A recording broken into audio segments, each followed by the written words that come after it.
გამარჯობა, მე მარიტა ვარ და დღეს გესაუბრებით იმ ძირითადი რჩევების შესახებ, რაც დაგვეხმარება, რომ ბავშვებმა ისწავლონ უკეთესად.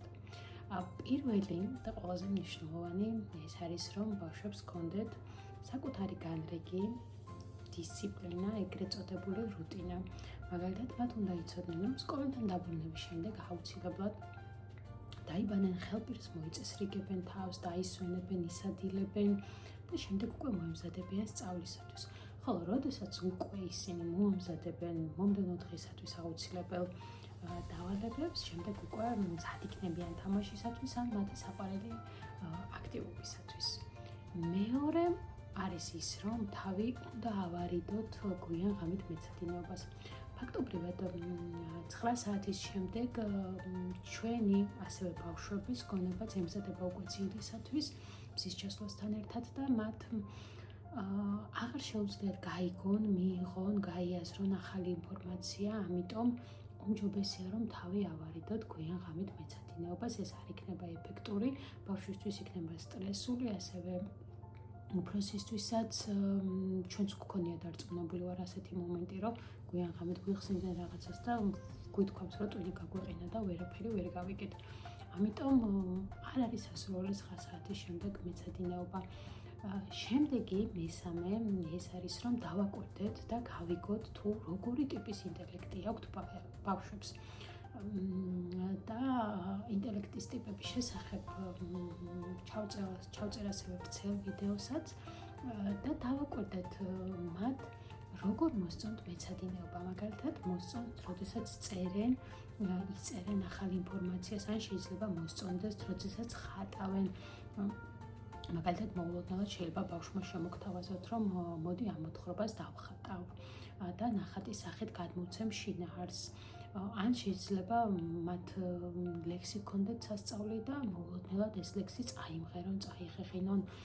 არსებობენ ასეთი ბავშვები და უნდა დავაკვირდეთ, როგორ მეცადინეობა მოსწონთ მათ იმისათვის, რომ სწავლის პროცესი არ იყოს მათთვის ეგრეთ წოდებული სატანჯველი. მოვამარაგოთ იმ რესურსებით, რაც მათ დაეხმარება სწავლაში. მაგალითად, მე ძალიან მომწონდა, როდესაც ვაფერადებდი ხოლმე და ყოველთვის მქონდა ფანქრები, ჰაილაითერები და სხვა რესურსები.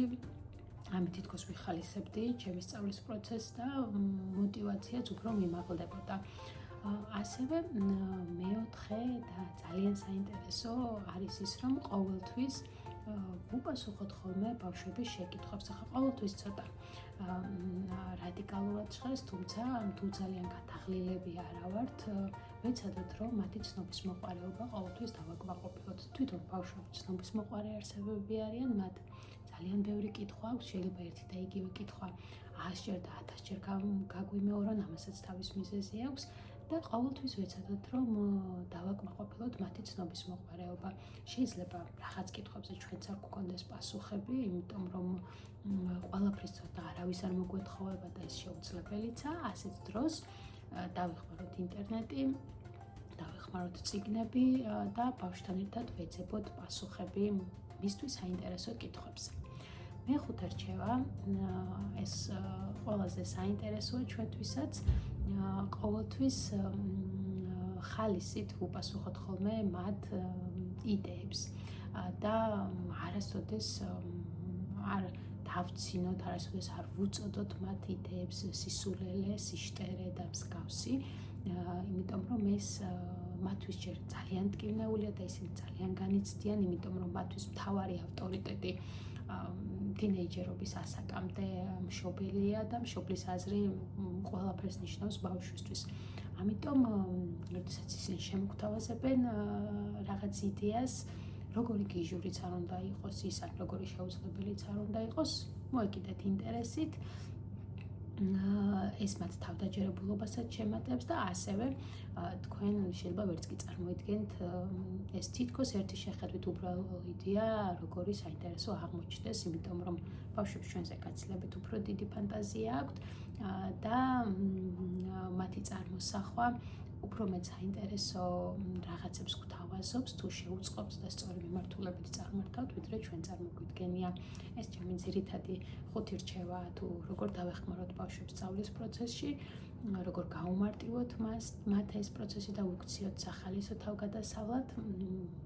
მადლობა თქვენ ვიდეოსათვის და შემდეგ ეტაპზე უკვე შემოგთავაზებთ ბავშვების ინტელექტის ტიპებს.